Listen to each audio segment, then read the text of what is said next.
Come on, Scotland! Come on, Scotland! Come on, Scotland! We'll be coming down the road.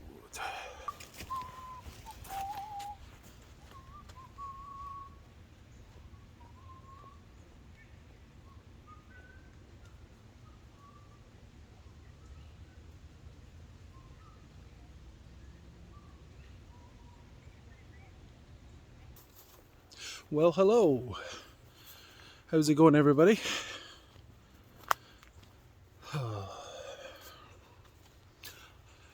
It's Tuesday, the 22nd of June, 2021. Actually, my cousin Kevin's birthday today. Happy birthday, Kevin. 42 years old.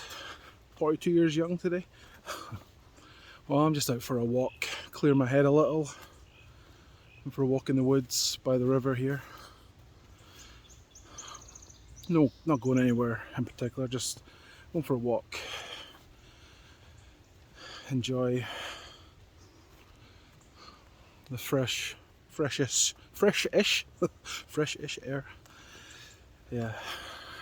Well, it was exciting. Scotland were at their first major football tournament, the men's tournament, for the first time in 23 years. Since France 1998, and the country was excited and we were proud of the boys, and we needed to beat Croatia today, and Croatia needed to win as well at Hampden Park, our own stadium, and we lost 3-1 in the end. Pretty disappointing, to be honest, in the end, but let's not get too disheartened. Bit of perspective here, it is our first tournament in 23 years. A lot of the boys were inexperienced at this level, and it was our first, as I say, it's our first tournament since 1998. Croatia, who were World Cup finalists in 2018 and actually got to the semi-final the last time we were at a tournament in France 98. They're an experienced team, and it showed today. After a really good performance at Wembley against England on Friday, which we could have won the match, and we would have been even more excited about our performance, but it was the way they performed against England and the way they stifled the English and still gave us a fighting chance today at Hampden Park after the disappointing result, to be honest, last week against Czech Republic. A game against Czech Republic that we could have won all the chances we created. We didn't play terribly, but there was a real lack of composure in that match. It was a bit too hectic and frantic, and no composure for someone to put their foot on the ball and make passes and be composed, and composure in front of goal. We never took our chances, and we lost to two great goals. One kind of freak goal, which was unlucky because the way David Marshall was out of his goal for that goal by Patrick Schick, and the ball fell to him perfectly, and he scored a wonderful goal. And Czech Republic won 2-0, and the pressure was on us against England, who were overwhelming favourites, and Scotland pulled the performance out the bag, and young Billy Gilmore, starting his very first international for the full first team squad for the first time, he had the game of his life and it was fantastic. So there was a bit of optimism going into this match today against Croatia. A lot of people did underestimate this Croatian team. Everyone knew what good players they still had. Luka Modric didn't just win the Ballon d'Or a couple of years ago for nothing, and he's still a class player. And you let a player like Luka Modric on the ball and give him time on the ball, he's going to hurt you, and he did today. He scored a beautiful goal, he set up a great header for Ivan Perisic, and they all combined well for the opening goal as well for Croatia. And one thing I thought Scotland would do today was make it difficult for Croatia and close them down, harass them and make it difficult on the ball. And I was confident that the energy and the youth of the Scotland players in midfield would make it difficult and do the job today. But they never. It is a so-called aging side, but they're still a class team with experienced players. And this, they're not, okay, you say they're aging. You say they're aging, Croatia, but I think they still had an average age of 28.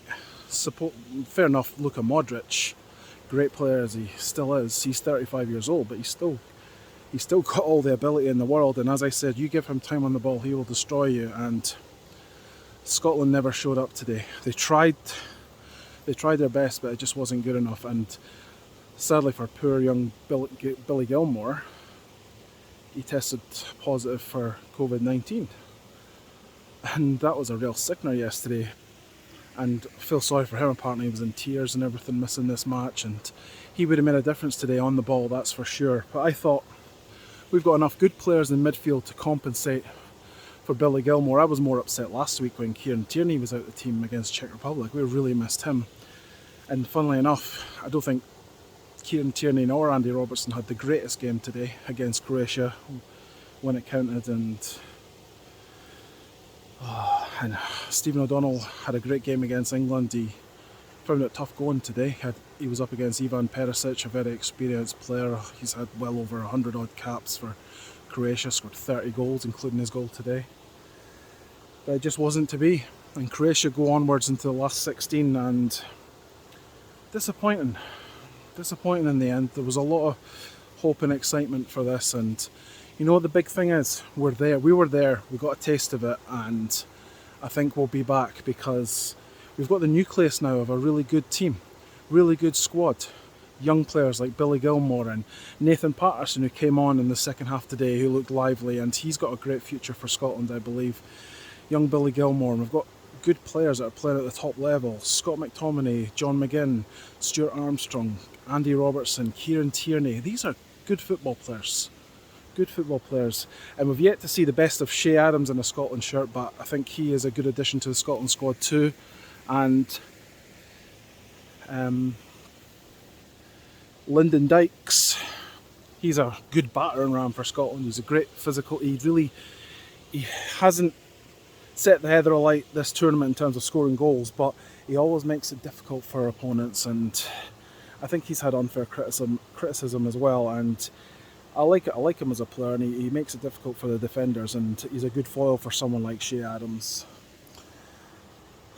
Just a bit of an anticlimax in the end, but we were just happy to be there in the first place. But we really believed we were going to get away from the group stages for the first time in Scotland's history in a major tournament, and a little bit of luck, it could have been us, but Croatia did well today. They played really great, some great football, comfortable on the ball, but you give players who are comfortable on the ball time on the ball to play their game, they're going to hurt you.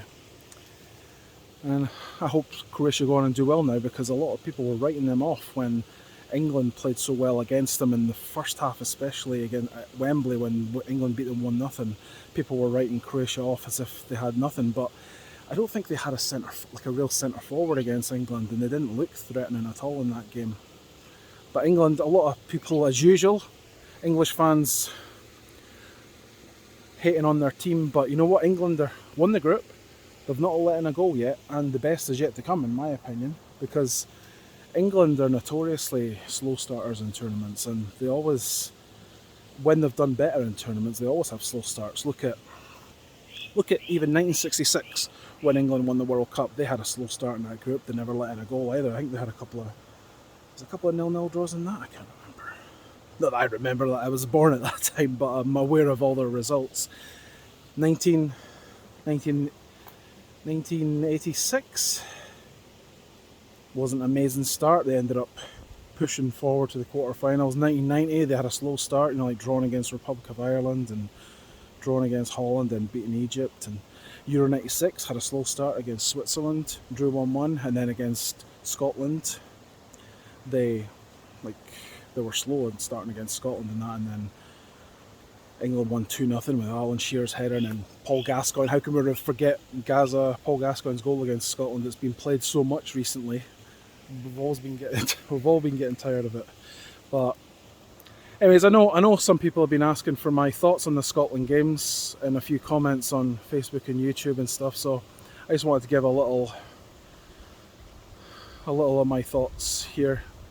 I'm one for a wander, and I don't always carry the Scotland scarf everywhere. I just kind of I just brought it with me for the video purposes. But I'm also donning my Rampant Lions supporters bus scarf. Hello to all friends in Dundee and Scotland and beyond. Yeah, and I had all my 3 girls watching the match with me. They were getting into it. They were all wearing their Scotland t-shirts I got for them. And anyways, that's about it. I'll enjoy watching some more matches in the tournament. It's just a shame Scotland aren't going to be there, but all the best to everybody involved, and I hope it's a good tournament from now on. And sadly Scotland won't be there, but we dust ourselves off and we look forward to the World Cup qualifying campaign that we're still involved in. I think first game is at Denmark away. That won't be an easy game. Talking of Denmark, that was a scary situation with Christian Eriksen, wasn't it? But thankfully he survived and got the treatment he needed, and that was a scare. And Denmark will be a tough team to beat in the later stages as well. Yeah, anyway, so it was great to see Scotland back at a major international tournament again, and sadly it just wasn't to be in terms of advancing to the last 16. And thanks for watching. This is me, Greg, out for a walk in the woods here in Stratford, Ontario, Canada. It wasn't to be, but the big thing is Scotland are back playing at a big tournament again, and let's hope we're going to be back at a few more from now on. And I'm optimistic with our youthful squad for the future. Cheers everybody. Bye.